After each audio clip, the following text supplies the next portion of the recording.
Thank you. Appreciate those of you who are in attendance here. We'll go ahead and call the meeting to order. This is the Municipal Pool Ad Hoc Committee. We will begin with the Pledge of Allegiance. Please rise. I pledge allegiance to the flag of the United States of America and to the republic for which it stands, one nation, under God, indivisible, with liberty and justice for all.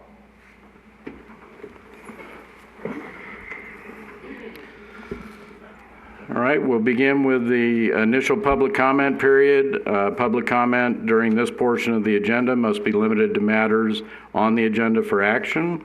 Each person has up to 5 minutes to speak on a specific agenda item. Is there anyone wishing to speak? Mr. Racky, please come forward, state your name. Boulder City resident Bill Rackey, R-A-C-K-E-Y.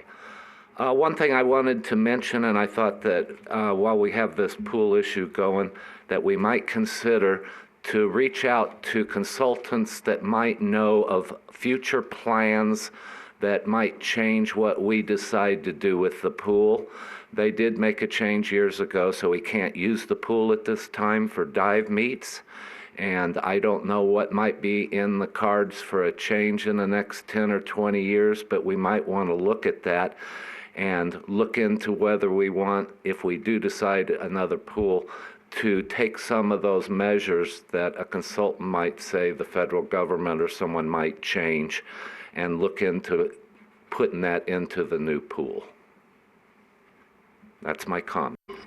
Thank you. Anyone else wishing to speak? Good afternoon. For the record, Fred Volz. 3 things I'd like to bring to the committee's attention. I'm very glad you're having your first meeting and starting in on this process, because the discussion we had as a community that began at the beginning of this year wasn't very thorough, unfortunately, and the rush to try and put through what turned out to be a failed bond initiative. So the first issue I'd like to suggest that you take under consideration is the maintenance protocols for the pool. We have a very derelict pool for whatever reasons, and it would be nice not only to get to the bottom of why that happened, but what we can do in the future, whether we build or renovate this pool, to improve upon that so that the pool doesn't deteriorate like it has. Secondly, the issue of user fees. According to the 2018 financials, the pool brought in only $100,000, but it cost $500,000 to maintain. So if we're looking at putting millions of dollars into a new pool, we should be looking at just what sort of a subsidy it's going to require to service only 115 people on average per day. And finally, the repair options. There was a study commissioned by the city, came in at a little over $10 million. It'd be nice to take a look at that with a fine tooth comb and a very sharp pencil and see what needs to be done and if that is a viable option. Thank you. Thank you. Anyone else? Okay, we'll go ahead and close the public comment period. The first item is for discussion and approval of the rules of procedures for the Municipal Pool Ad Hoc Committee. I would like to just make one comment before we get into that, and that is thank you to everyone who's volunteered to be on this committee. I know it takes time away from everybody. We have a packet here that's 370 pages long, in addition to the time you all invested in learning about the open meeting law. So again, I really appreciate the people who volunteered, and there were others that had put in volunteer forms for this, applications. Appreciate their efforts also in making themselves available.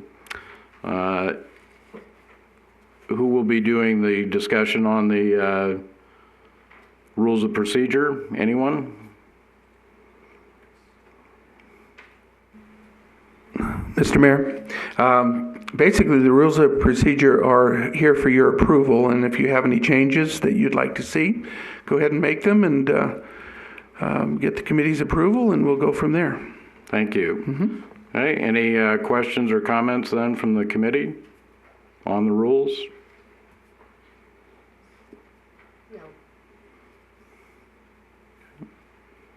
All right, would someone like to make a motion then for adopting these? I'll make a motion that we adopt the Municipal Pool Ad Hoc Committee rules and procedures that have been presented to us. I'll second that motion. All right, all in favor? Aye. Anyone opposed? All right, we'll go to item number 2 then, the history of the Boulder City Pool and the new aquatic complex process. Mr. Hall? Yes, sir. For those of you who do not know me, my name is Roger Hall, Director of Parks and Recreation for the city. I'd like to give a little presentation regarding the history of our current aquatic facility. I had the opportunity when I first worked for the city to be involved in the construction of the new pool and racquetball complex in 1980. I was the first pool manager of the facility and was responsible for the day-to-day operation down there. The Boulder City Pool and Racquetball Complex was constructed and dedicated in 1979-1980 at Broadbent Park, formerly known as Central Park. During the design phase of the swimming pool, we actually utilized portions of the 1950s existing block work in the men's and women's bathhouse as part of the new facility. As part of the new design, we also cut 4 foot off the diving pool, the top of the diving pool, and installed a new rim flow system with a surge trench. And the existing piping and bottom drain system of the diving pool was installed in the 1950s. After construction, this state-of-the-art facility was unique in Nevada as it was the first rim flow filtration system, only one in Nevada. Water is pumped into the 3 pools and overflows into a surge trench, which surrounds each of the pools. It's gravity fed into a filter pit, an open pit in the mechanical room, and the water is filtered, which removes the debris and other contaminants. After the water is sucked through the filter grid, it's injected with chlorine and pumped back out to the pool. This is a unique system here in Nevada, as I said. We currently have a 25 meter by 75 foot main pool, a 40 by 40 diving pool, and a 30 by 30 wading pool. In order to have year-round operation, the city also purchased an air support structure, which we put up in the fall and take down in May for summer operations. During this time, when in winter operations, the diving and wading pool are closed down, and we currently keep the main pool open under the bubble.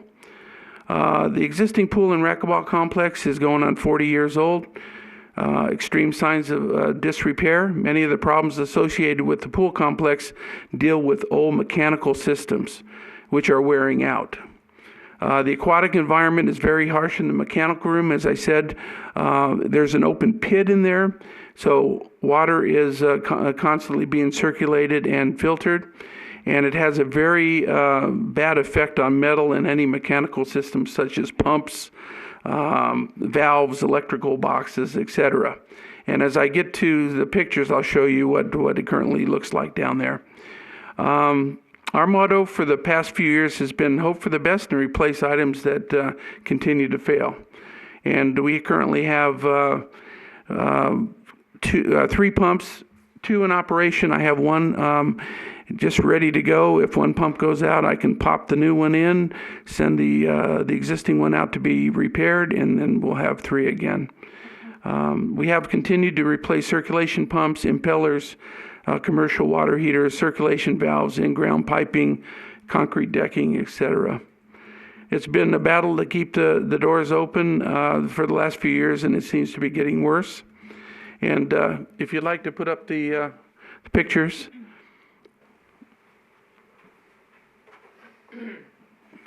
Oh, sorry. Sorry, Raj. Thank you. Okay.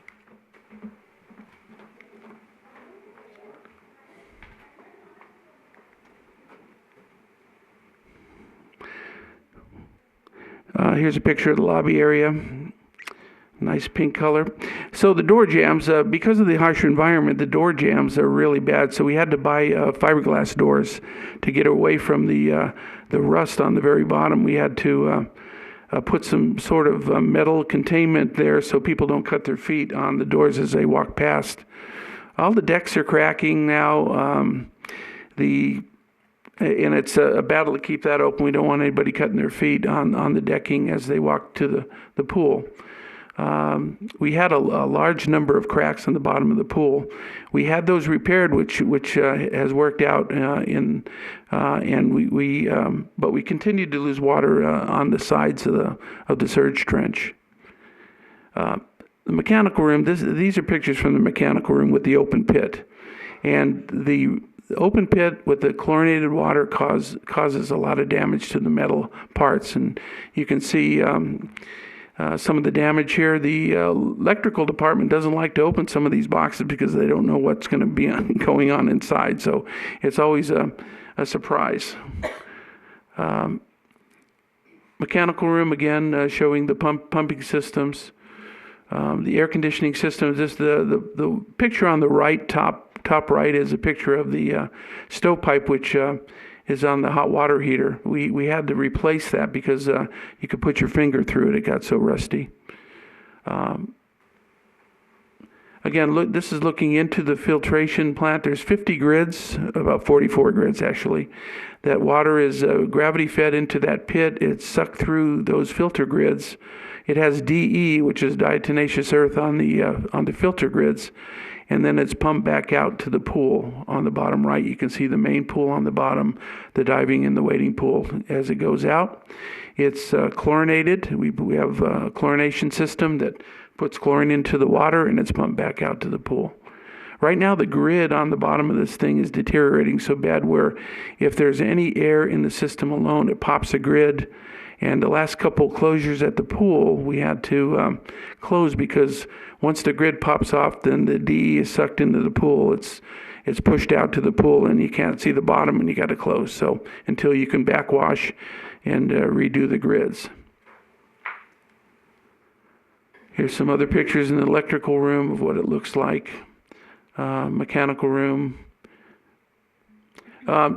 On the picture on the right is pretty important. As I mentioned before, there's a surge trench around each of the pools. And the surge trench was CMU block when it was first done, and a coating was put on the block to prevent water from leaking into the surrounding turf. And here's a picture of the surge trench on the main pool, and you can see that the protective surfacing that was supposed to keep water into that pit and not leak out into the CMU block is deteriorating pretty bad. Also, we had a pipe blowout in the mechanical room. Luckily, it was pointed away from the electrical stuff, and we were able to get it fixed with our new plumber that we just hired recently. But again, we had to close down until we could get the pool backwashed, the grids all set, and so forth. A number of years ago, the High School Federation changed their rules regarding the depth of the swimming pool to be able to conduct high school swim meets. And our existing pool depth is 3'9" all the way around the perimeter and did not meet the new minimum requirement of 7 feet to host high school swim meets. So therefore, we couldn't have swim meets, we couldn't have our recreation swim meets at the pool. In order to comply with the new high school regulations, the perimeter depth of the main pool would need to be increased 7-foot depth in order to host high school swim meets, and that allows people to jump off a starting block without hitting their head on the bottom of the pool. This increase in depth would have a significant effect for other classes and activities, such as senior water aerobics, mom and baby swim classes, taught swimming lessons, etc. Patrons in these classes would not be able to touch the bottom of the pool and participate in their classes if the pool depth was 7 foot. During the redesign of the aquatics complex, a 4-lane programming pool was added to accommodate these classes and programs. The programming pool would be designed at a depth that would allow patrons to touch the bottom of the pool and participate in their classes, and the water temperature could also be adjusted a little higher. Swim teams currently like their water a little cooler because they generate a lot of energy when they swim the distances. In talking with the Southern Nevada Health Department, Boulder City was grandfathered in using the 1980 building, electrical, ADA, and health department codes. Any major construction of the existing facility would require the city to upgrade all codes and make them current. This would mean that the existing pool complex would need the following. According to regulations, a separate independent filtration system for each swimming pool, a separate independent heaters for each pool, and a separate independent chlorination system for each pool. The existing piping would need to be replaced to effectively separate the 3 swimming pools. This is a great idea because if, say, a child has an accident in the wading pool, for example, under the current system, I have to shut down all 3 pools. We have to clean the pool that's in question, and then we have to superchlorinate. So you're talking 1 to 2 day closure for every accident in any pool, actually. So separating the pools into separate independent systems would be a good idea. You could close down the wading pool, for example, clean it all out, superchlorinate, but yet keep the diving and the main pool still open for swim. The existing filtration system filters water from the 3 pools, the main pool, the diving pool, and the wading pool. All 3 return lines empty into one filter pit where the water is filtered. The existing open DE system needs to be replaced with a high-rate sand filter. That would save a lot of the mechanical rusting that you see in the mechanical room because you wouldn't have an open water filtration pit. It would be a closed system which cuts down a lot of the rust on all the equipment. So a high-rate sand filtration system would need to be done instead of the existing system. The code requirements and combination of independent high-rate sand filters, the independent heaters that you would need. So you'd need 3, with the current system the way it is, you would need 3 heaters. You'd need 3 high-rate sand filters and 3 chlorination systems to operate the existing swimming pool the way it is right now. Now, the new requirements would also require upgrades in ADA requirements, electrical, and building codes. So you take the combination of all the 3 heaters and whatever the mechanical room would have to be significantly increased to accommodate the 3 heaters, the 3 filters, and the 3 chlorination systems. And from what I understand, the existing air support structure that we have on the pool right now does not meet with current health department code and would not be able to be used. So if that were the case, a building of some sort would need to be built to cover the main pool and 4-lane programming pool, if that's the way we're going to go. Estimates to do this came at approximately $8.3 million when you look at that to cover the 2 pools. And if it's decided that the natatorium is not needed, then the pool would only be open in the summer months and year-round aquatic programming would cease to exist. Some cities have that. We've been very fortunate with the air support structure to be able to have a 12-month operation for our swim teams and our classes.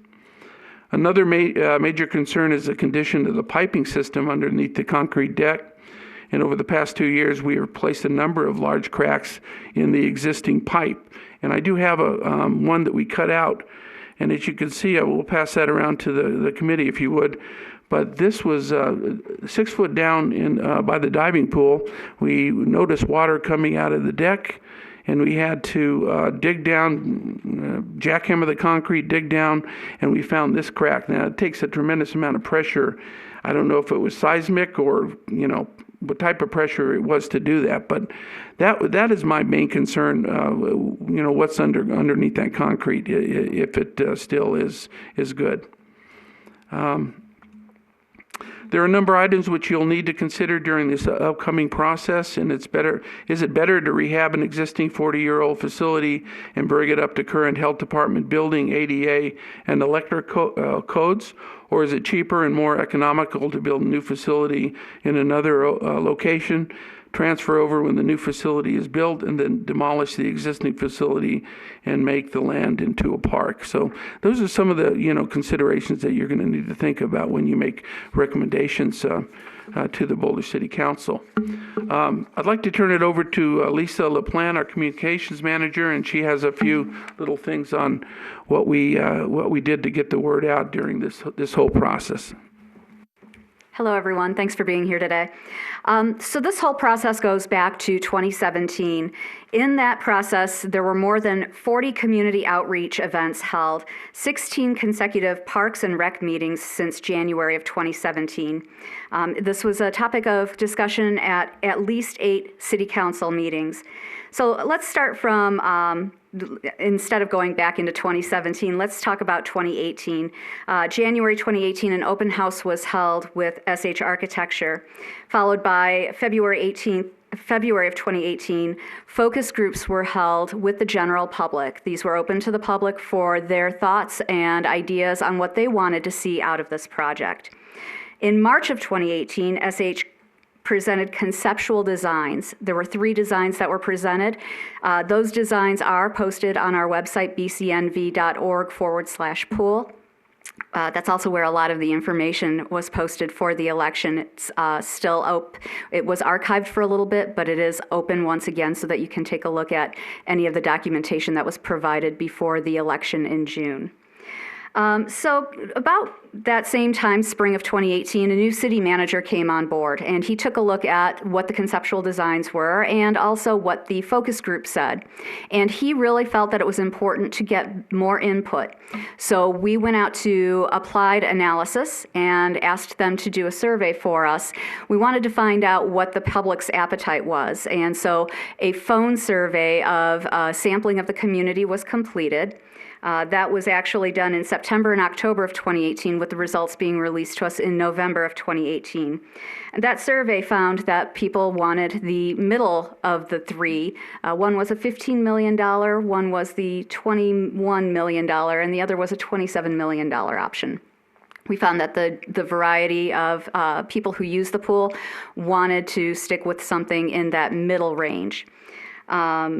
That was followed by an open meeting in November of 2018 at the Senior Center to present the information to them. And then in January of 2019, we presented boards with conceptual designs at City Hall and at Parks and Rec locations so that people could see what the conceptual design looked like. In February of 2019, we did make that page live, bcnv.org/pool, that had information so that people could learn more about the pool, the project, the survey. As a matter of fact, that applied analysis survey is located there on the website if you wanted to take a look at that and what people were asked during that survey. And then from March until May of 2019, we held 9 different meetings with the public to let them know about the project and answer their questions. Of those meetings, we probably had about 40 to 50 people attend. Some of them attended all of the meetings, but we were able to give information to folks who were looking for details on what kind of bonding we were talking about, what kind of pool design we were talking about, and give them an idea of what we were looking at as far as even the documentation regarding repair versus the new facility. And with that, does anyone have any questions on the timeline? Any questions? Thank you. Thank you. Oh, I have a excuse remark. me. Excuse me. I'd just like to thank Roger and his staff for the history package that we received. It's quite helpful. The information will be of great value to the committee as we move forward. I'd like to make one suggestion that the future pages contain numbers at the lower right-hand corner so that we'll be able to reference the pages for our documentation. And my observation, I think you hit on this, is January of 17, the estimated cost was 14 to 18 million. December of 18, it was 27 million. June 2019, it was placed on the ballot at 40 million. On page 218 through 220, there's a breakdown by SH Architecture for 18 million, 20 million, and 30 million. In reviewing the history package, I could not determine the reason for the increase up to 40 million, but this may become apparent as we proceed. The history package indicates that extensive research has been already put into this endeavor, and our committee may want to concentrate on getting the cost lowered to an amount that the public can support and still have a competitive pool with fewer amenities than previously proposed. And thank you for your information. Thank you. Do you want me to answer that question, or did you want Roger to answer? No, Keegan's got that. Okay. Keegan's next up on the information platform here. Thank you. Good afternoon, everybody. To answer the question, well, hopefully answer the question about how the price was changing on the community preferred pool. The 27 million and the 21 million was kind of some confusing parts there. With the 27 million, I believe, was for the Cadillac version. What SH Architecture had put together was 21 million for their pool, and that was the number that kept being thrown around or advertised. Well, what that was lacking was design fees, construction management, inflation to get it out till the year that it was actually going to be constructed, because it was going to take a year and a half, 2 years to design.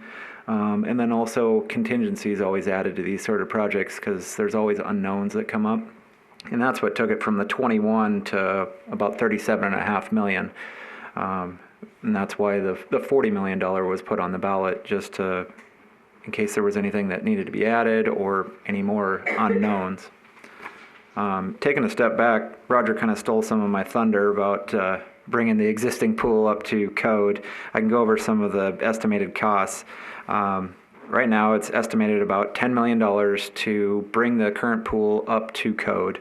That doesn't include any of the costs I was just talking about: design, construction management, inflation, or the contingency, or the actual cover for the pool. You're just for the design, inflation, contingency, construction management, you're looking at another $2.5 million. And then depending on the size of the cover, it can be anywhere from $5 million to the one that SH Architecture put together was $8 million. So there's some options with that. And then also there was, I don't know if rumor is the right word, but some numbers being thrown around about, well, why can't we build the pool like the Heritage Pool? That one only cost $10 million. Well, we started digging into that a little bit deeper, and the $10 million didn't include all the costs for the pool. After digging on it a little bit, we came up with $17 million with an additional $5 million for the amenities, the construction management, and that sort of stuff. So $22 million is what that cost in the pre-recession, because that's what, the time that it was built. Using a cost inflation or construction inflation sheet that we found, this is based out of Phoenix, so it's somewhat close. Going from that time period to the fall of 2018, that's an increase up to $32.6 million, a little over $10 million in just construction costs. And that's also, we're using 6% for our inflation on our estimates. In talking to some of my counterparts over the hill, they're using anywhere from 5 to 10% for their inflation costs.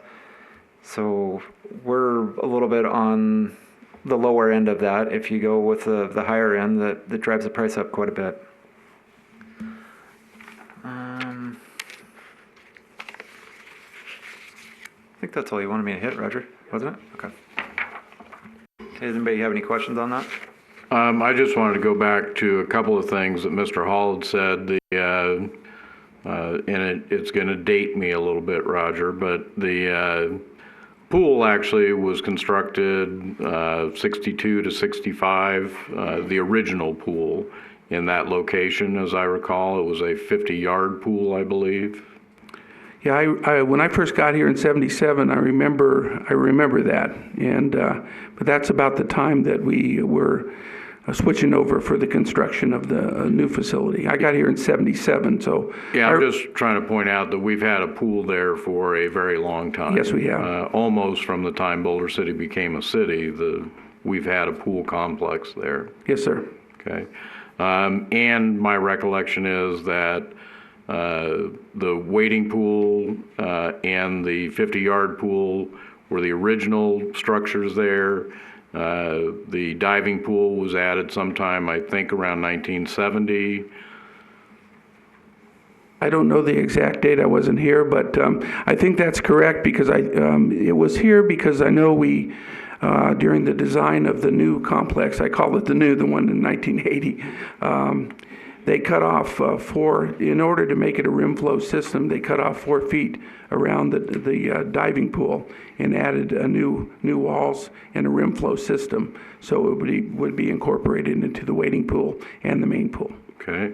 And then, as you had mentioned, the racquetball courts were added later, and the bubble system, the cover, because up until that time, the pool was only open for 3 months, 4 months, whatever it was.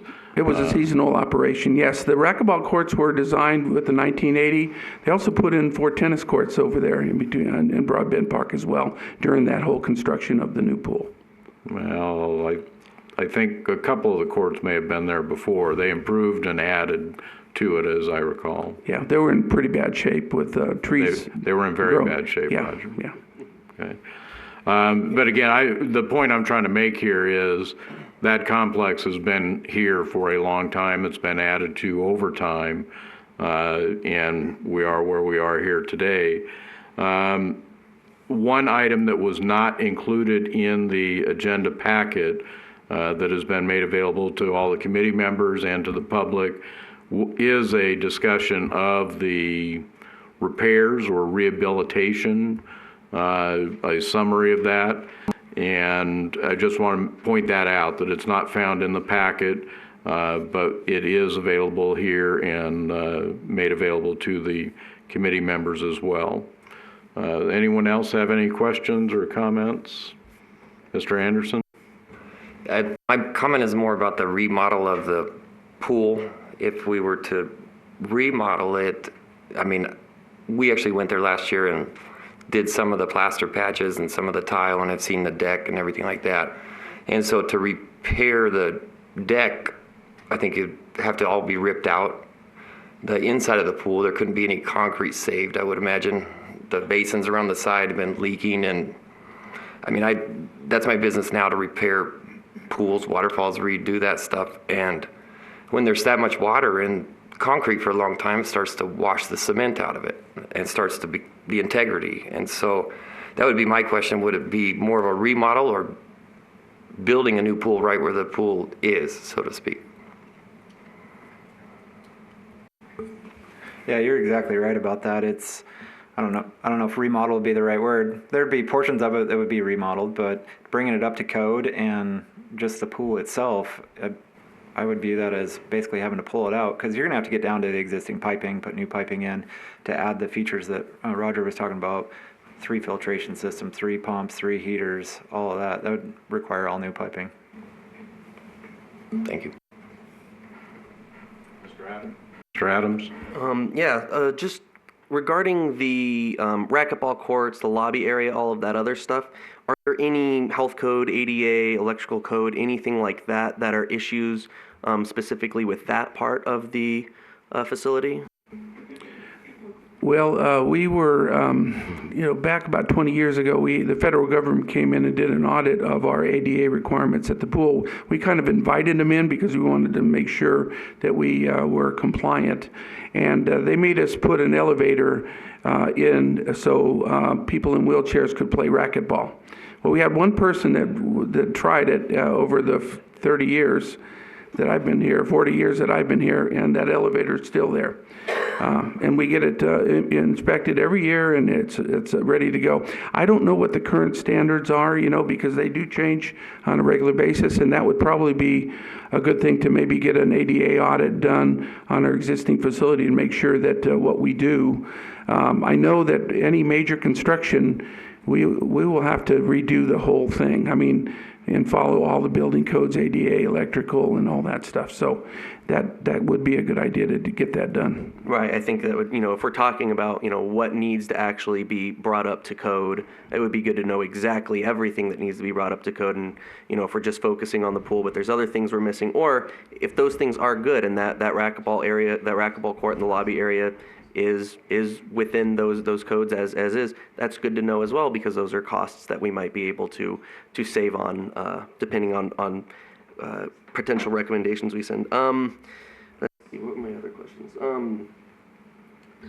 And you might have covered this a little bit, Keegan, but we were getting different things handed up here, so I might have missed something. You were talking about how certain costs weren't included in some of these things. What costs exactly were they covering? And is that the typical practice for when they give these when they give these estimates about what things are going to cost? What were we actually looking at? You're saying that they weren't giving us all of the big picture. The original estimate was for the actual construction, the fitness center, demo existing pool, kitchen, lobby, locker rooms, mechanical room, building an auditorium, outdoor pool, everything that's shown on this list. Material, the crew, all of that sort of stuff. I just passed that out to everyone here. So if you look on the bottom part, you can see the subtotal and then the contingencies that. Right. That subtotal of 21 million, and that's what was originally sent out, was just the construction, the meat of it. This is not designed yet, so design's typically around 15%, so we added the 15% for that. Inflation, we figured 5 years, it's going to take a couple years to design, multiple years to construct. Again, using that 6% a year. Construction management, which if this is the route we go, we're hoping to do as much construction management in-house. There's still going to be specialty inspections, testing, and stuff like that we wouldn't be able to do. We just don't have that expertise. But between us and the building department, we feel that we'd be able to do a decent amount of this. So the 2.8 million that's shown on there, hopefully we can bring that down quite a bit. And then contingency is always just the unknowns. You never know when you're doing a project like this. I'm sorry, one more thing. You said pre-recession? The Heritage Pool was built pre-recession? Yes, sir. Okay.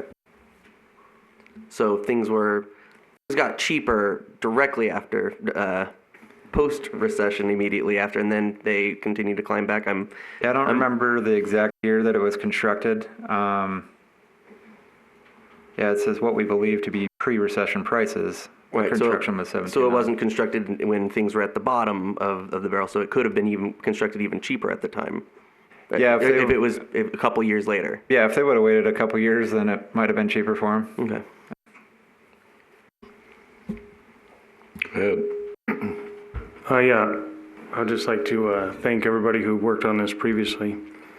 But I think if we can get that price down, the overall cost of this pool, if we shave out some of the extras, fitness center, multi-purpose room, outdoor restrooms, if we can use the racquetball courts that exist and not have to rebuild them, that would save some money. And then I saw in the packet talking about demo. I wonder if we could demo it out ourselves with the city employees versus paying somebody else to do it. And just get that price down so the taxpayers will be happier. Keep it down around that 20 million range. I think that's a good start. Thank you. Thank you. Just in the interest of disclosure, about 15 years ago, I was given a tour of our existing pool facility by, I believe the woman's name was Stana Hurlbert, yes. And I recommended that open pit system be eliminated years ago, just for the reason that we've seen in Roger's pictures, where all the metal parts in the equipment room are deteriorated so badly that they're unsafe. But that's in the past, and what we need to focus on is where we go in the future. One thing I've had a concern with since we first started talking about a new pool facility is that a lot of people wanted the Taj Mahal pool facility, aquatic center with workout rooms, weight rooms, locker rooms. Well, locker rooms are obviously needed, But I don't think that the city should be competing with the local gyms in town either, the private businesses. And if we eliminate a lot of that stuff that's going to compete with private business, that brings our costs down also. So even though we should look at renovating or remodeling or whatever you want to call it, as Keegan said, there's no way of knowing what we're going to find once we start digging up pipe and tearing up the deck. And that's going to have to be put into the equation also. I'm really not positive about what our goals are on this committee. Do we want to come up with 3 alternatives, remodel, $15 million pool or $40 million pool? Well, and I think that's something that will develop as we go along here, but really not part of our discussion today. But certainly that is going to be the focus going forward. One thing that I wanted to point out too, and Sarah, you may be able to help with this. Mr. Hall had mentioned that the pool right now is 3 feet 9 inches in depth. At the sides, in the middle it's 5. 5. That's way out there. And the standard now is 7 foot depth, is that correct? I believe it's 7. They changed it to 7, but boy, I'd make it a little deeper. It was 5 for a while. Yeah. Mm-hmm. And the point I'm trying to bring out is if we're looking at a structure that meets the current standards, we have a pool that's far too shallow right now. But unfortunately, it's for like lessons and aerobics and stuff like that, a competition pool that is standard at 7 feet or deeper is going to not work. So that's why they're going to have something else or have a graduated pool. Okay. So. My understanding was that 7 foot was required in order to use starting blocks. Right. So the 7 feet needs to be uniform, or I'm just well, not. It could be deeper, I mean, also. But you could also have a larger pool and only use a certain amount of it with blocks. And then the rest of it doesn't have to have blocks. It could be like more shallow. Okay. I mean, Heritage is like that. Whitney Ranch is like that. All right. Muni's like that. Thank you. Anyone else have questions or comments regarding the history? I have a comment, I have several, but not maybe about the history so much, except that nowadays, family bathrooms, the whole bathroom thing is not what we got now, not going to happen. Because to hold any kind of swim meet, they have to have, as you've probably found out in September, you have to have all these different bathrooms now. So, I mean, I can look it up in USA Swimming and tell you what they have to have, but it's going to be that way in high school too. So there's going to have to be at least some kind of family bathroom that we'll have to add in addition to what we have. Okay, thank you. Mr. Luttrell? Mayor, I just wanted to add, I can't remember who was talking or who asked the question about the renovation or remodel of the existing pool, and we're not sure what we'd find. And yeah, we could have, Roger had stated, we could have someone coming out and do an ADA study to see what we needed. Ultimately, we're going to need an engineer to assess the building. They would be able to dive deeper into it. ADA would be able to tell us what we needed for compliance with that. It would be kind of a combination of an engineer or a building official that could review the entire building. Once they start diving deep into that, that's when they'd be able to tell us exactly what needed to be remodeled, tore out, changed. So that would be an additional cost instead of just the design work. And I'm assuming that the deep dive thing is not, no pun intended, right? Yeah, not at all. All right, thank you. Any other comments? Roger, should we move on then to the Yes, sir. financial report? Uh-huh. Thank you. Diane. Mrs. Pelletier. Good afternoon. I'm Diane Pelletier, Boulder City Finance Director.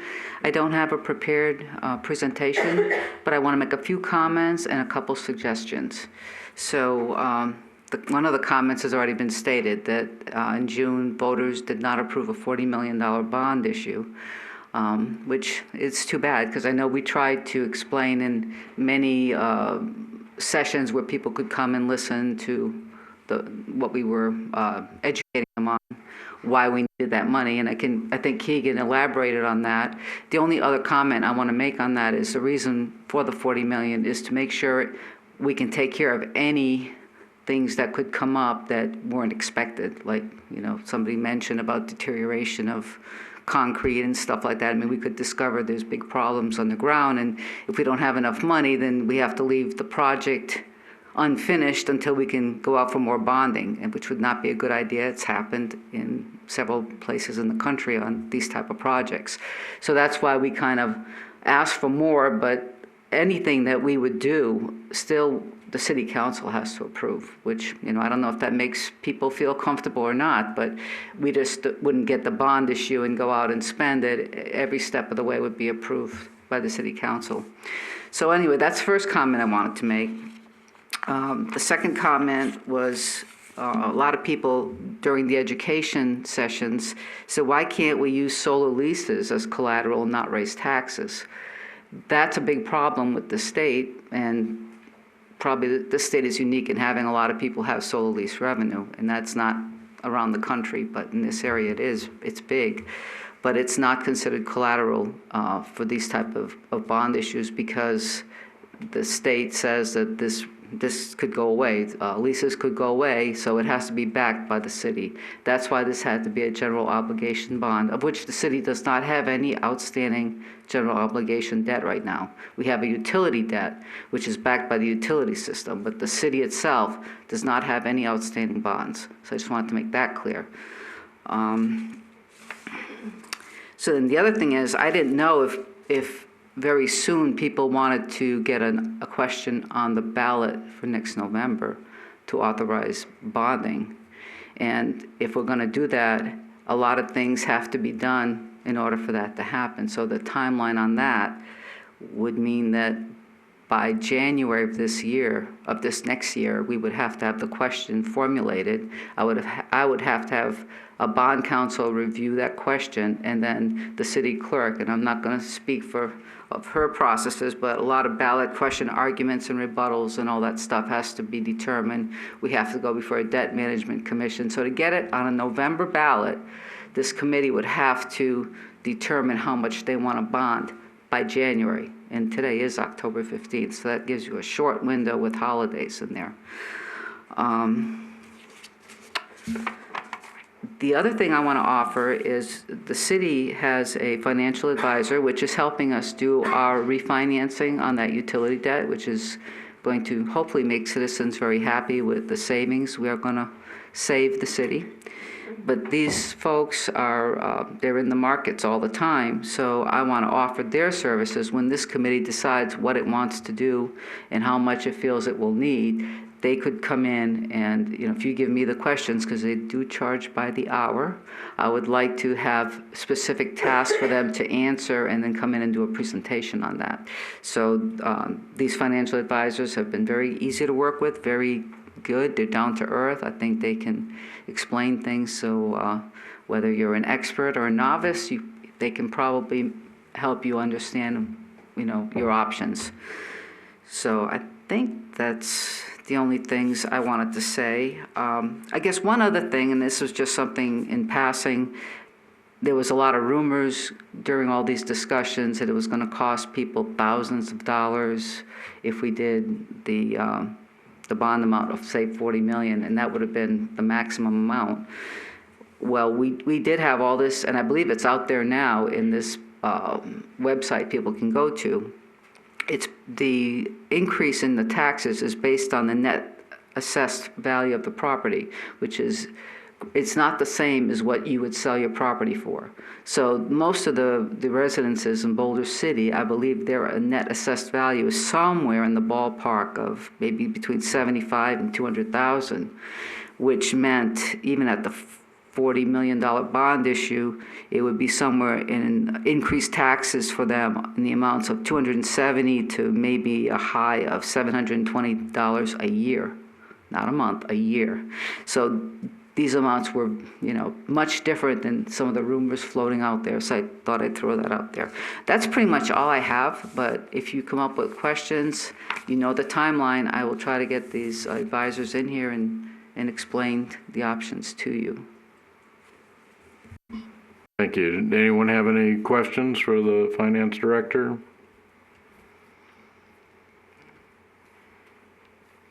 I do. Oh, go ahead. On those solar leases, I read in the packet, was there 2 more solar leases coming up? Yes. And can that money be put into the general fund and then paid to the pool to pay down the debt?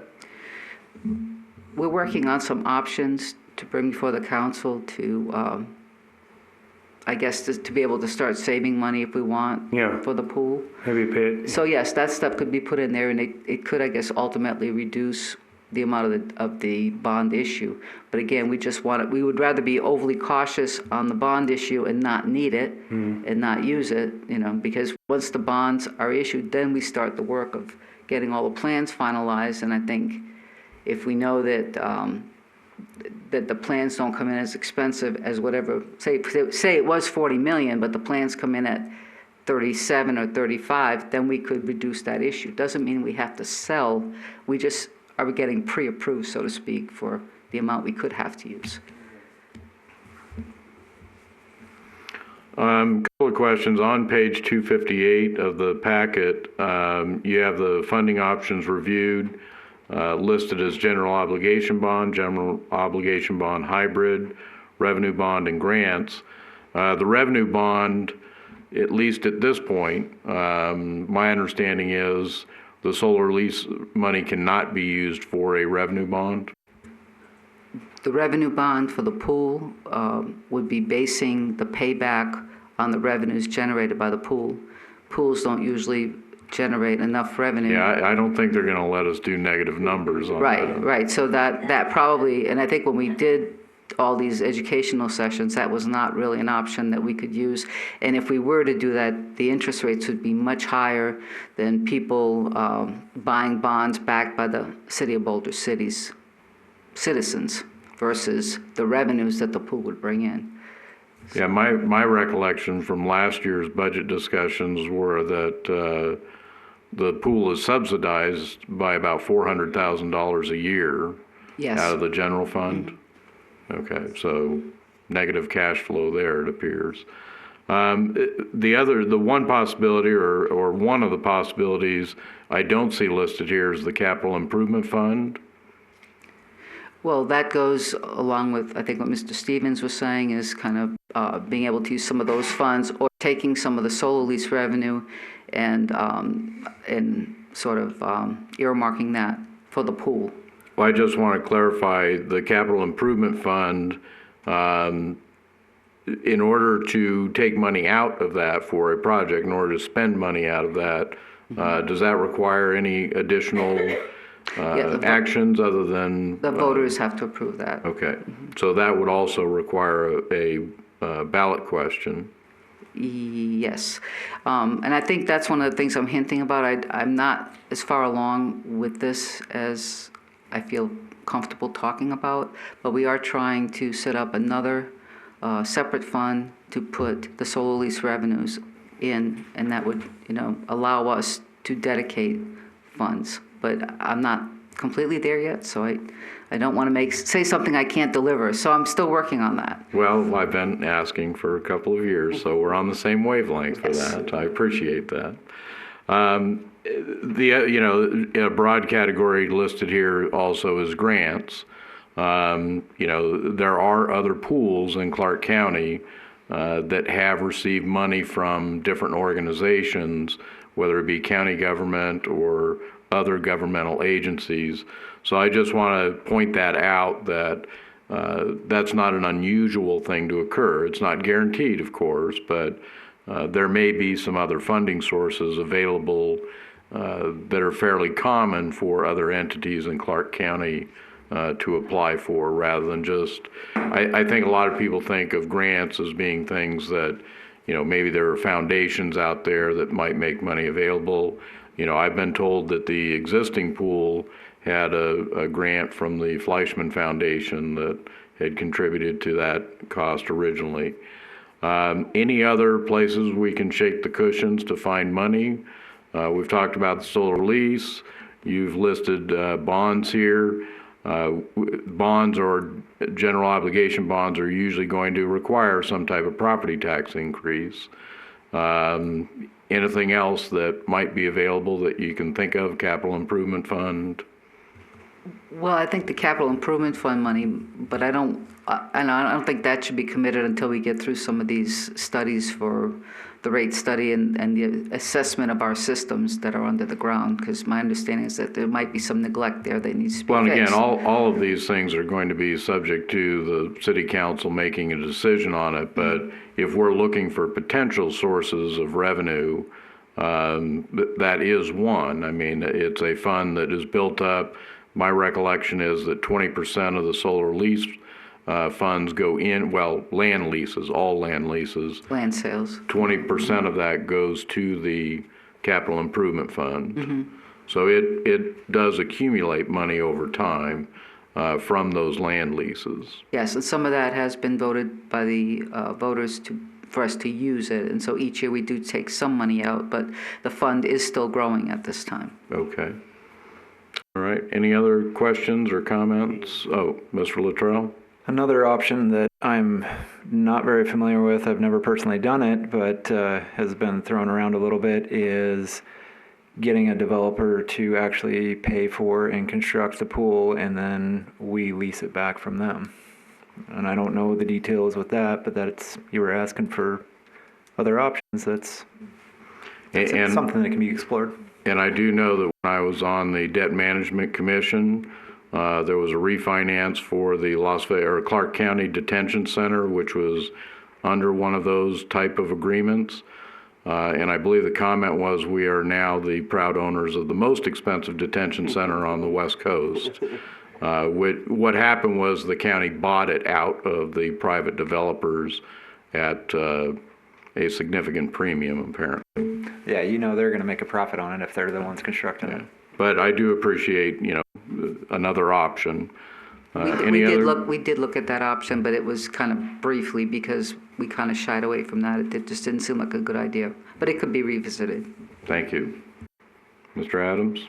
I guess this isn't necessarily directly to the funding of the construction of the pool, but there were some numbers when we were talking about having the new pool and the maintenance and the costs for upkeep for the new pool. What was that number versus for the what we're currently paying, and then if we were to have gotten the pool that was being considered? In thinking about this, I'm trying to think of where I put that. What I did is I took a look at the current maintenance of our existing pool, and with the open pit and everything, and then I looked at the new pool. Obviously, the maintenance costs would go down for the first couple years because the majority of that stuff is under warranty, and basically it wouldn't be as labor intensive because you don't have to, on a high rate sand filter, you just hit a couple valves, it cleans the system, and then it automatically goes back into, and you don't have to shut down you shut down the system while you clean it, but you can turn it right back on. The manpower right now is you have to have a person go in there, hose down all the it's a 4 or 5 hour process to backwash that system. So you'd save a lot of money in that regard. And I think with the existing, the amount of water from the, and I'm talking with the design that we just had done with the programming pool and the main pool, I think it was 50 to 60 grand more to do that. But you would lose all the maintenance numbers that you were throwing into the existing facility to keep it going. You wouldn't have that for a number of years. Just kind of trying to get, as we're talking numbers and everything, and how to keep, getting it constructed, maintaining it, right, and making sure that. And I think the biggest thing here is with the rim flow system and the open pit. I mean, it does tear up some stuff. If we get rid of the open pit and have high rate sand, it's a closed system, so you don't have the moisture affecting all the electronics, all the heaters, the rusting situations that we have seen with the existing facility. Thank you. Mr. City Manager?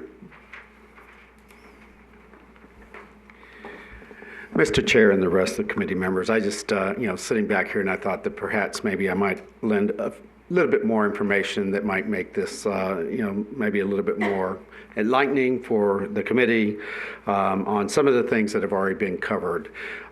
With specific as far as operations and maintenance of a new facility, given the facility that most of the community had selected, I think overall was something like $1 million operating. That included one or two additional individuals because of the different types of facilities that now we would be operating versus what we currently have today. I did want to kind of go back and talk a little bit about the financing options that were just previously discussed. And I want to kind of just put it in layman's term. As many of us, that go out and we purchase a home, when you apply for a loan, they look at your income. And they don't look at just anything. They look at very specific income that is verifiable. And that's the same scenario when we, as a city, go out to bond. You can only utilize certain verifiable revenues. And in the bond market world, it's called secured revenues. And for Boulder City, there's only two streams of revenues that are counted, and that is consolidated sales tax and property tax. So some of the public bonding efforts really can only rest on those two revenue streams. The unfortunate part is that the city of Boulder City does not have sufficient capacity in those two revenue streams to be able to actually finance and fund the type of bond that it would take in order to potentially finance a $40 million debt. There are other options, and those other options are private placement of bonds. So instead of going out to the public market, you go to private investors that would actually do that. It means that maybe perhaps the interest rate might be slightly higher, but it wouldn't have the requirements of secured revenues and whatnot potentially in terms of how you would finance a significant large project for any community, and certainly for Boulder City. The other interesting thing about this particular project is that it's one thing to say that the totality of the project is, for sake of discussion, $40 million. But as we go through this process and we're able to reduce those costs, for example, instead of taking 5 years and the inflation costs of being 6%, that perhaps it only takes 30 months, and the inflation costs, hopefully we hit some recession in the next 2 or 3 years, actually reduces substantially. So those costs would then bring the overall $40 million hit down substantially. You did hear one of the particular costs that was discussed was the inspection or construction management, that instead of outsourcing that, which is typically does happen in many larger projects, is that we've moved forward with council's approval to go and hire staff that actually could go out and do these kinds of inspections. So instead of having to contract out for those, we would bring many of those services in-house. So currently today, I think you heard the Public Works Director say that we had estimated about $2.7 million is what it would potentially cost. It may actually save us as much as $2.2 million by doing it in-house, because the council has authorized that we go out and hire additional inspectors to be able to handle more and more inspections in-house versus contracting out a lot of these kinds of inspections. The interesting thing is, we did hear a little earlier where staff talked about that we use a 6% inflation factor in terms of over the, year after year, what it would take to make sure that we have enough money to pay for this overall, lump sum debt that we would have to pay at the end of the construction period. And we said 6%. But what we did find out that there's another project that the city is supporting, and that is the state-sponsored museum here in Boulder City. The Department of Public Works for the state of Nevada utilized a 10% inflationary figure year over year for that particular project. And interestingly enough, if we applied that 10% inflation factor for Southern Nevada, which is what the state uses to make sure that they in fact have enough money to pay for their projects, is that it would have taken our pool project, if we applied 10% instead of 6%, up to $44 million.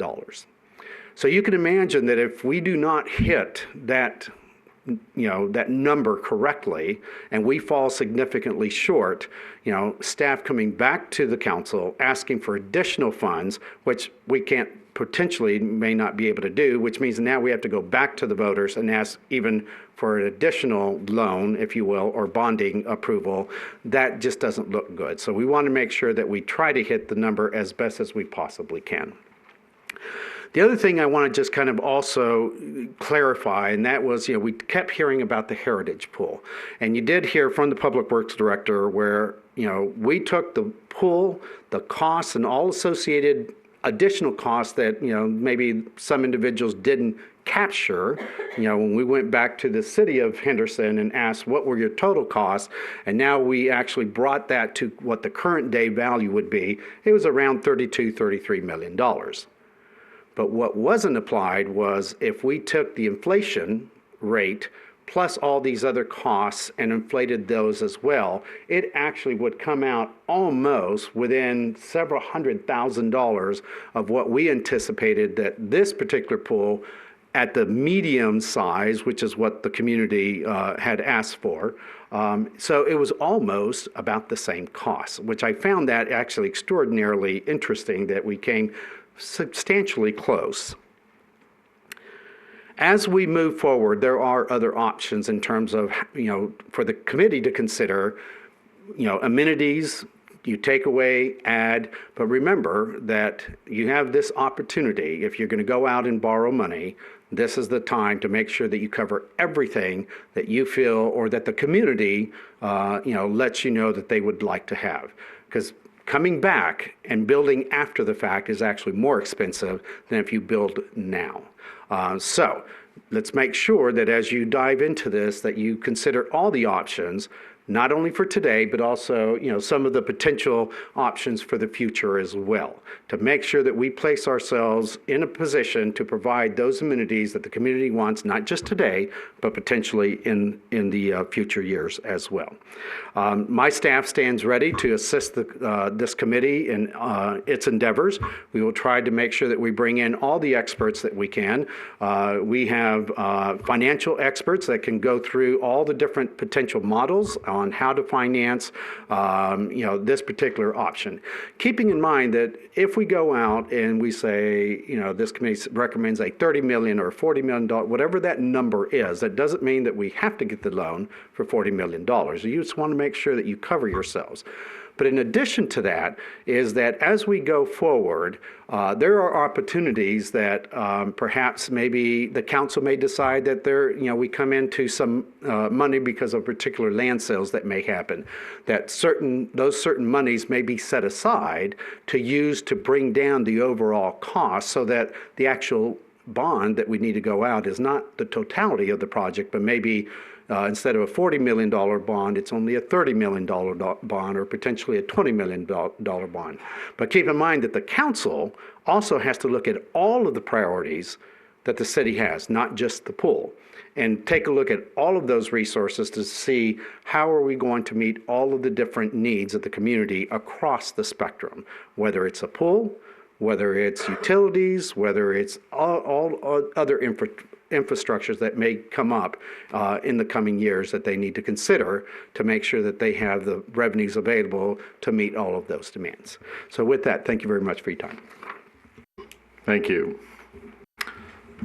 All right, then, I guess we are moving to the timeline, number 4.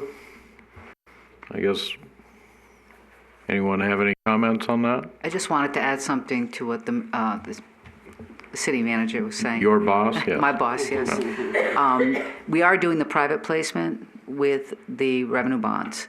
And I think that is definitely, I failed to mention that we can do that with this, but the caveat is when you do a private placement, most institutions will not go like 30 years or, whatever.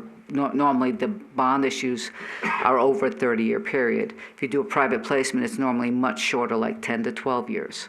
So, using that option, we would have to start, have a smaller bond issue or come into a substantial amount of money to pay that $40 million down pretty quickly. So I just wanted to throw that in there. Right, so the shorter the term, the more you have to pay each year to pay it off. Yes. So the more expensive in the short run it is versus the long run. But it probably can be done, and, I just failed to mention it, and the city manager was correct in mentioning that. All right, thank you. May I ask a question? Are the, Microphone. Hit your button. There you go. I did. It's on now. Okay. When you find the private, would they do 100% or would you still need a bond to supplement what they were willing to do? I don't know, and that's where I don't want to guess on something because I've done bond issues in the past, but it's been a few years ago, and things change in that market too. So I would have the experts come in and talk about that.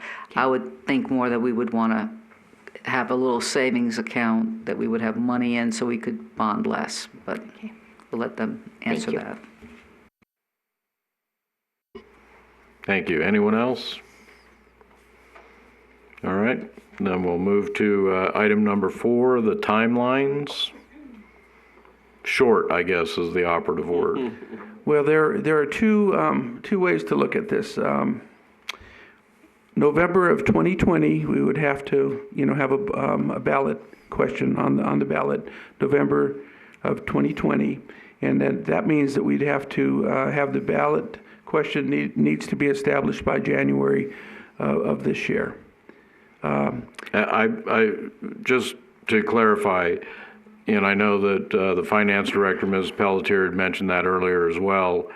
That's if a bond issue is required because of the time that's needed to go through the Debt Management Commission, get all of that.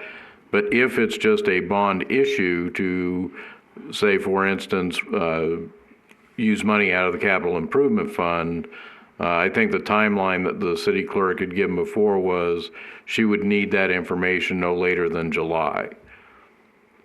I don't know that for a fact. I'd have to refer to the city clerk on that. The other thing I wanted to mention is if we don't do the November of 2020, the next available time would be June of 2021. And then accordingly, you'd have to back off when all this stuff is due. So November of 2020 right now and June of 2021 if we don't make the November 2020. And June of 2021 will also be our last odd year elections that are regularly held. I believe so. Yes. Mm-hmm. Okay, so potentially if we are unable to get something done prior to January, 7 months later, there is another election following that, the 2021 June election. That's correct. Okay, thank you. Questions, comments? I was wondering if, are we locked into doing this thing basically the concrete pool or whatever that they came up with, or if we had other options, could we look into those? Well, my desire is that this committee look at all options. So we certainly have an awful lot of work that was done previously. Right. But I think the purpose of this committee is if there were things that were not considered before, that we should do that now. I think that's the purpose of the committee. Because I'm in touch with a guy in USA Swimming. He's with Murtha Pools, and their pools are stainless steel. They're having an event at Mandalay Bay in December. It's an international swim meet, and when they're done with it, they want to get rid of their pool. And they've talked to me about this. And the scope of them moving their pool here is $1 million. That's it. Now, That being said, there's other things we'd have to look at. But it's legit. This is a pool that Olympic trials have been held in. I don't think it's going to be long course, so there's actually 2 short ones that we could combine or whatever. But this company has put in high school pools in California with structures and everything, not indoors, but the equipment and the mate and the mechanical stuff for like $3 to $5 million. Okay, and again, I appreciate that. I think Right. that's valuable information.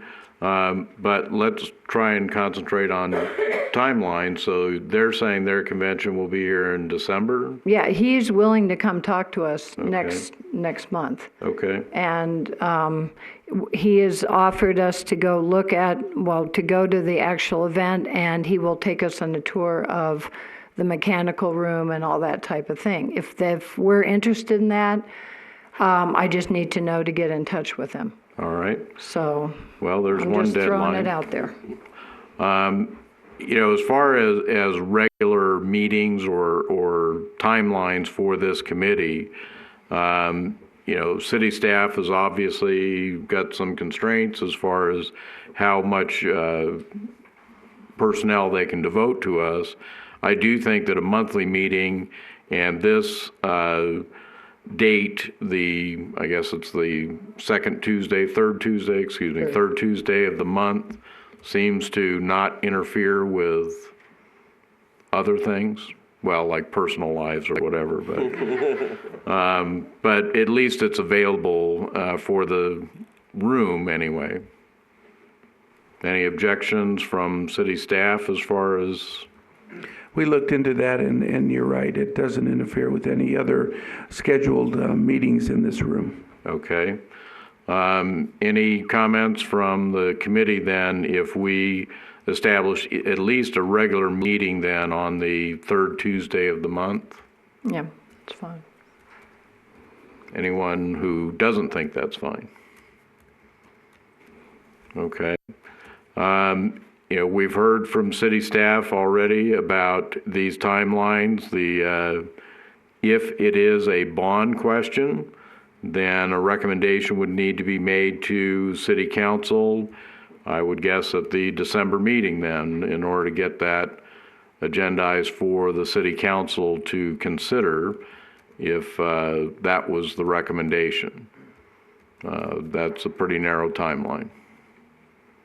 But I guess over the next 2 meetings, well, the next meeting, we can discuss that further. Mr. Hall's already described the elections that are coming up.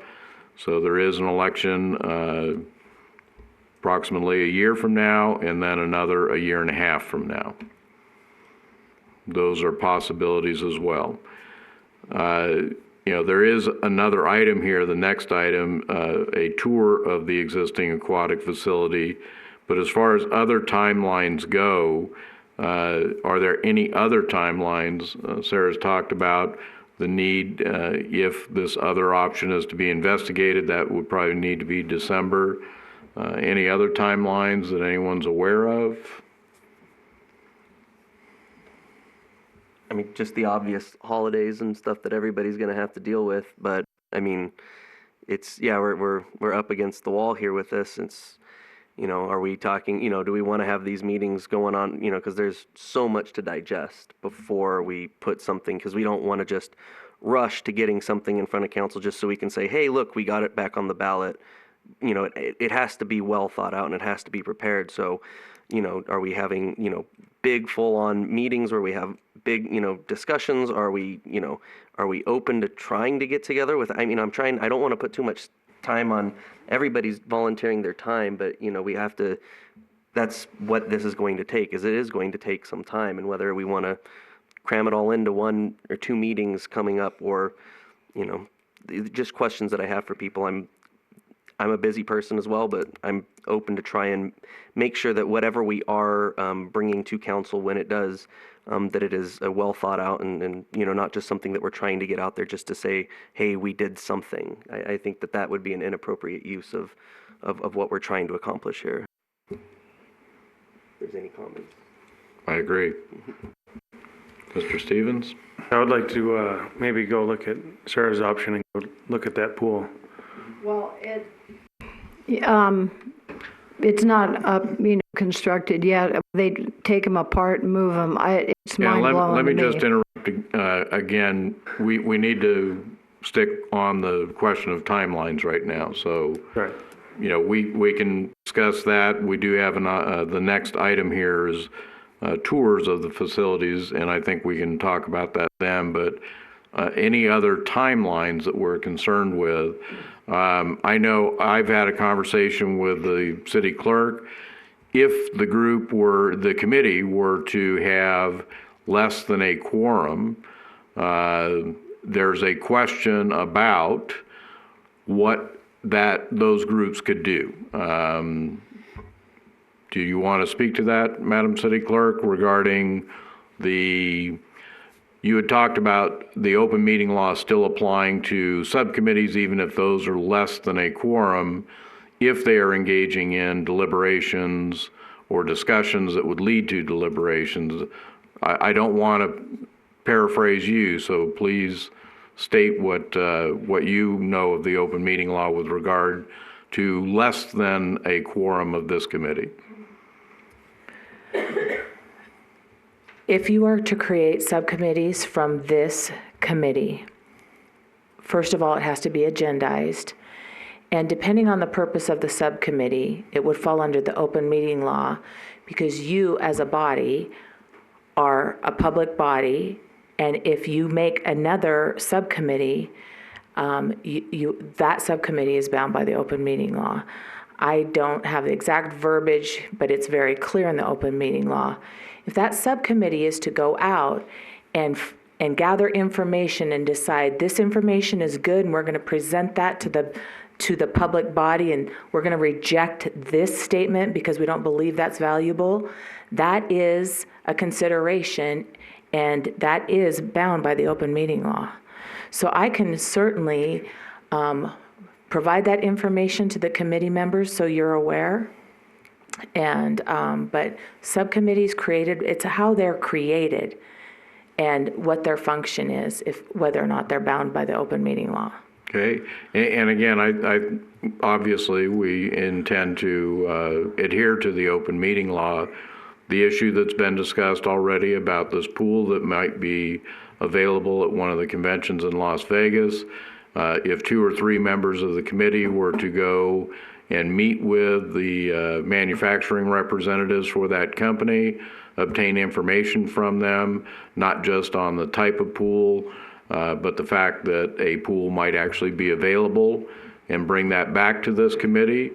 That's not a subcommittee, and that wouldn't, that's not an issue. In my opinion, I'll look into it, but that's not what I would call a subcommittee. That would be members of the body that is less than a quorum going and gathering information.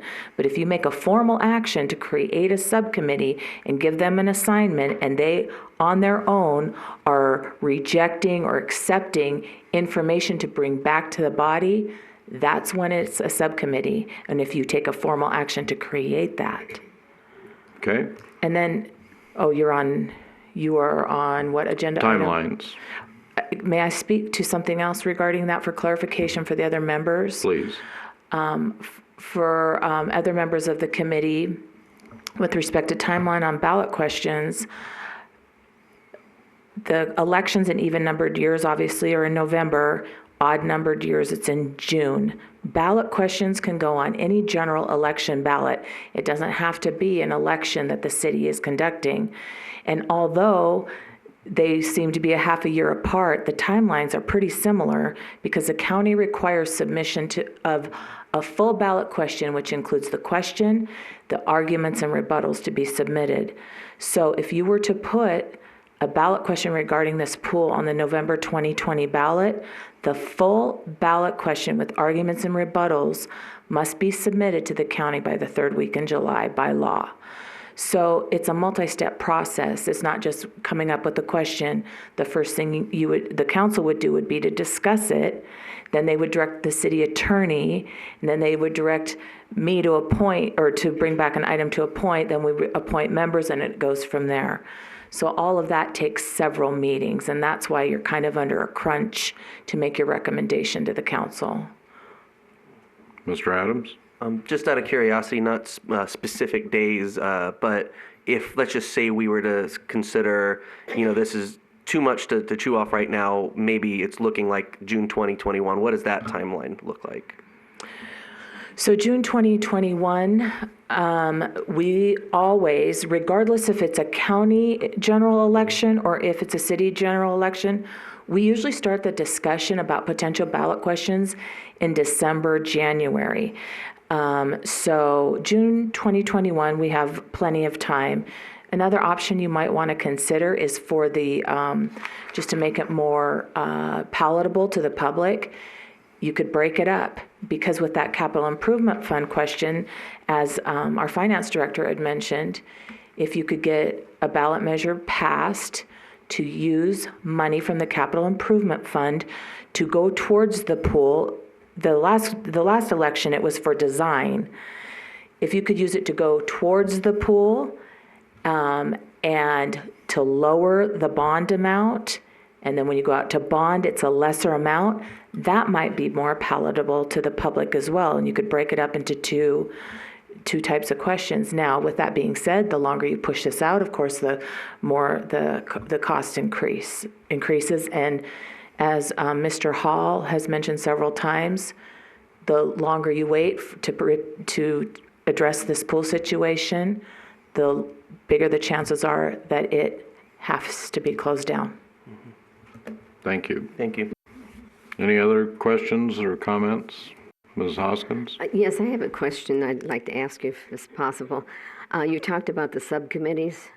Could we have, instead of having subcommittees, could we have research groups who actually would do different functions but not make any decisions, just gather information, bring it to the committee, and those decisions being made by the committee, but no decisions made by a research group?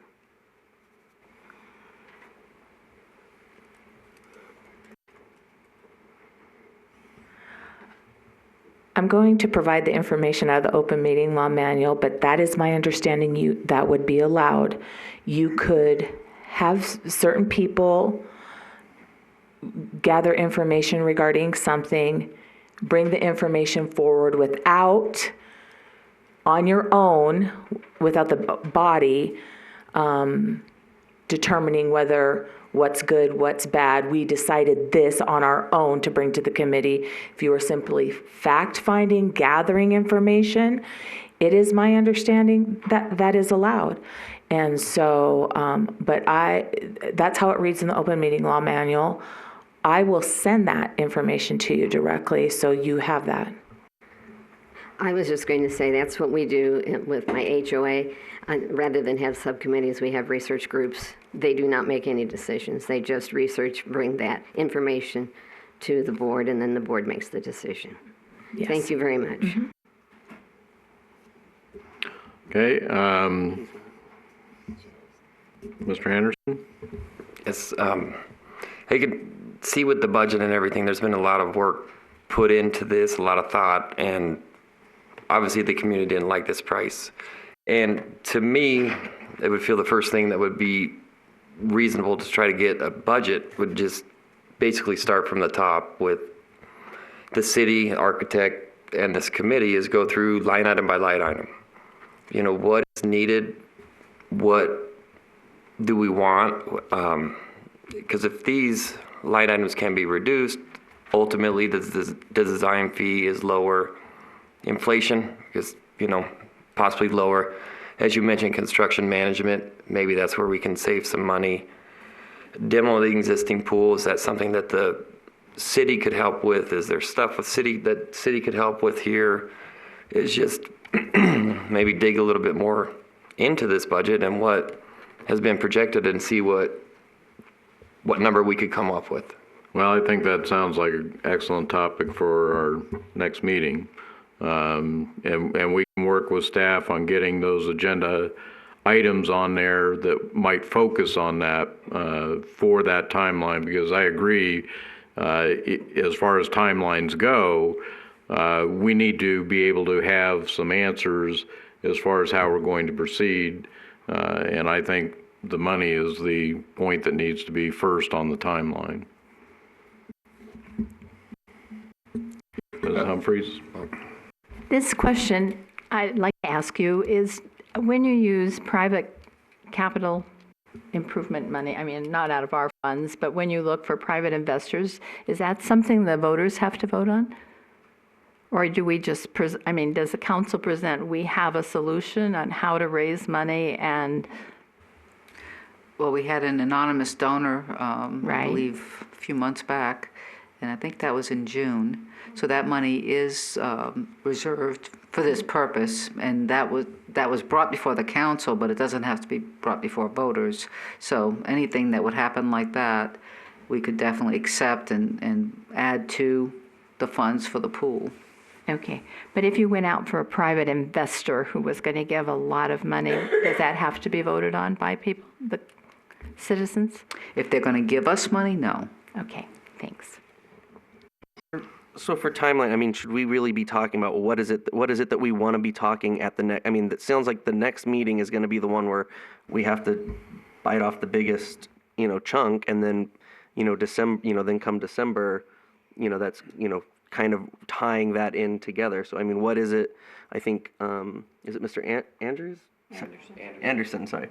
I think he made an excellent suggestion as to what we need to talk about. I mean, what do we really want to be talking about at the next meeting? I mean, it's a month away, but Well, again, I want to make sure we don't go foul of any of the open meeting Right. laws. So right now we're talking about timelines, but clearly that's something that it needs to be early on in the timeline, is to find that out.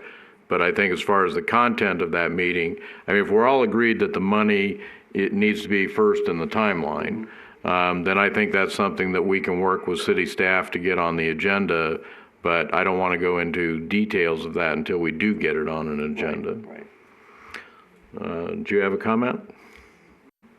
Yes, as far as timelines go, yeah, we are under the gun. And for that reason, well, there are two thoughts.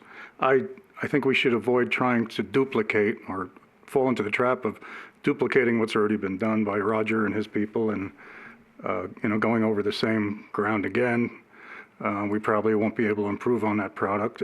The other thought is that what Sarah just suggested with the possibility of thinking outside the box and getting a stainless steel pool from a convention, that's the kind of creative thinking I think we need to look into, even though we are under the gun. We may get lucky and save the city a fortune. Yeah, I would just wonder if we could, I've talked to this guy and I assumed when the next meeting would be, and he says he can come out. If you would like him to come make a presentation, we'll need to get that in the agenda, and I need to let him know. Okay. But he also asked if anyone in the committee was interested in having if he could email them, because he emailed me a ton of stuff, and that would save time ahead of time.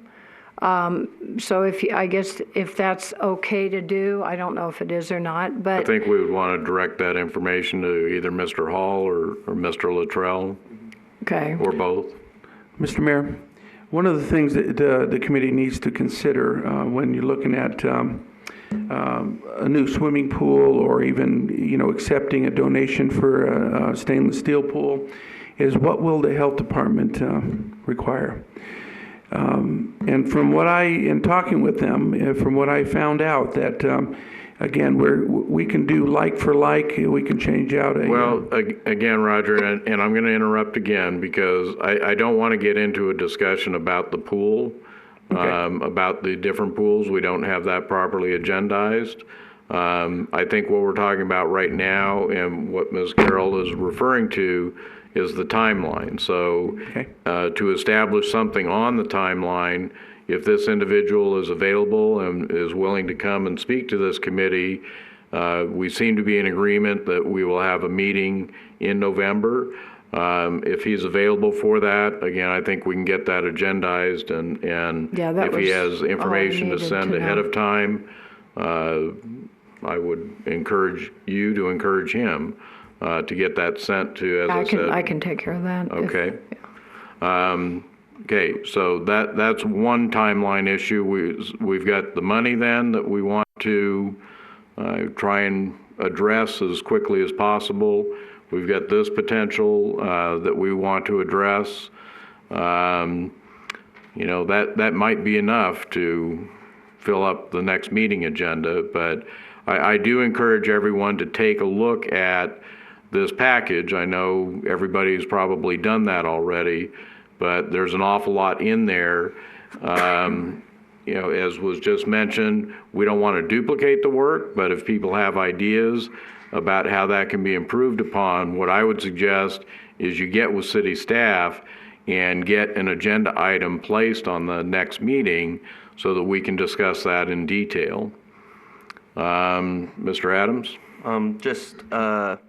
If we wanted to, you know, I do serve on the health district board, so if we wanted a presentation or somebody where essentially we could ask, you know, what pitfalls to avoid or what things we need to look at, that is a potential. If that's something that we would like, you know, as far as timeline is discussing the type of codes and stuff like that we need to be sure we adhere to. I mean, I guess we could just look at the piece of paper, but if the committee would find it helpful to have a little bit more of that discussion, I could at least reach out in that way.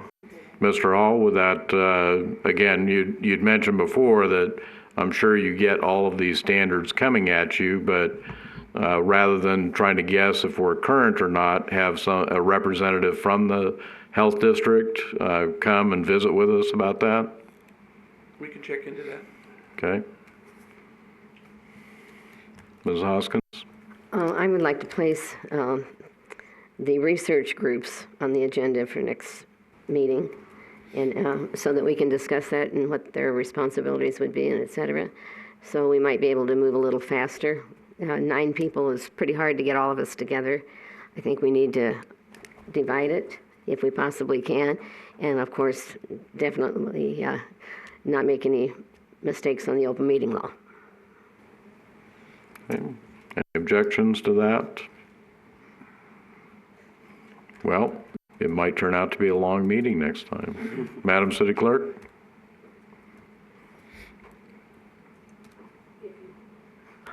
If you put an item on an agenda and create a research group, you can call it a research group, but essentially it's a subcommittee. And if you agendize it and create it by an action of the body, it's a subcommittee. And then every subcommittee has to have its own staff present and agendized meetings, and you fall under the requirements of the open meeting law. So you can go do research. There's no problem with that. But if you formally create it as a body, then there's an issue. And now, I know what you're saying, Member Hoskins. If you just gather the information, you're okay. So we can definitely put something on the agenda that talks about that, so we can do this in a proper manner. If you're just gathering information, but that means you cannot reject some and be making those decisions of, we'll take this information and we reject that information. But if you formally by a motion, that's going to be an issue. But maybe what we could do, perhaps if the board wants to put something on, we can discuss how that can be done in the proper manner. I think that's probably the direction we'd want to go then. Thank you. Okay. Any objections to doing it that way? All right.